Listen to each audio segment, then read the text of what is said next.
রোজ গেলেই বৃষ্টি, আর কি পরিমাণে বৃষ্টি হচ্ছে দেখো, রাস্তায় জল উঠে গেছে। রাতে বৃষ্টি হয়, সকালে থেমে যায়, তাও ভালো লাগে। কিন্তু এই যদি সারাদিন বৃষ্টি হয়, স্কুল কলেজ কাজ সবই তো বন্ধ করে দিয়ে বসে থাকতে হবে।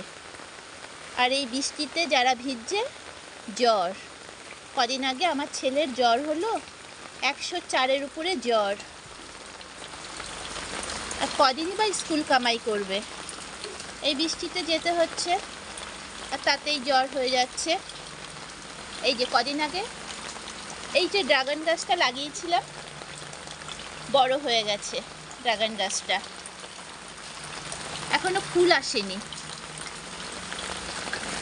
আর প্রতিবার গরমে সব গাছগাছালি পুড়ে পুরো ছারখার হয়ে যায়, এত রোদ থাকায়। এবার সব সবুজে চারিদিক ঢেকে গেছে, জঙ্গল, চারিদিক জঙ্গল। এত বৃষ্টি হলে জঙ্গল না হয়ে কি করবে? দেখি ফুল গাছগুলো কীরকম আছে এই বৃষ্টিতে। গাছের জল দরকার, কিন্তু এত জল হলে তো গাছগাছালি সব নষ্ট হয়ে যাবে। এই একটা আপেল গাছ, এই যে বৃষ্টিতে কেমন হয়ে গেছে গাছের পাতাগুলো, এই যে।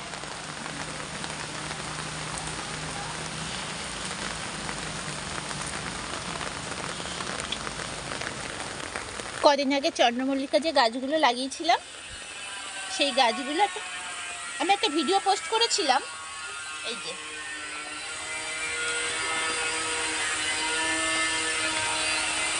সবকটা গাছই বেঁচে আছে,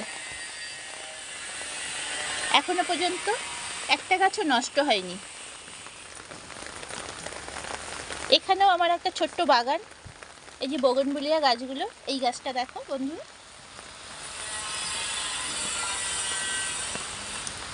কত সুন্দর পাতা হয়েছে নতুন। এখানে ভ্যারাইটি রকমের বোগনভিলিয়া আছে, সব গার্ডেনিং করা হচ্ছে, শীতকালে ফুল হবে সব।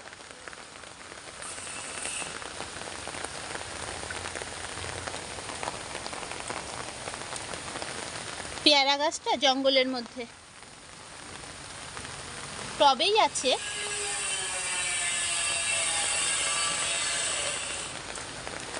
একটা লিমিট করে বৃষ্টি হয়, ভালো লাগে। সব সময় যদি বৃষ্টি হয়,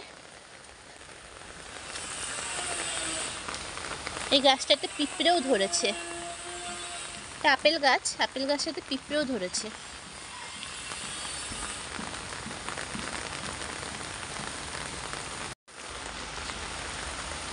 এগুলো কি গাছ বলো তো? কাছের থেকে দেখাই পাতাগুলো।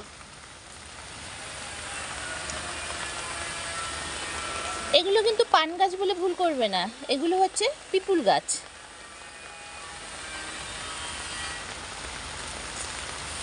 প্রচুর গাছ আছে এখানে, এগুলো খাওয়া খুব ভালো।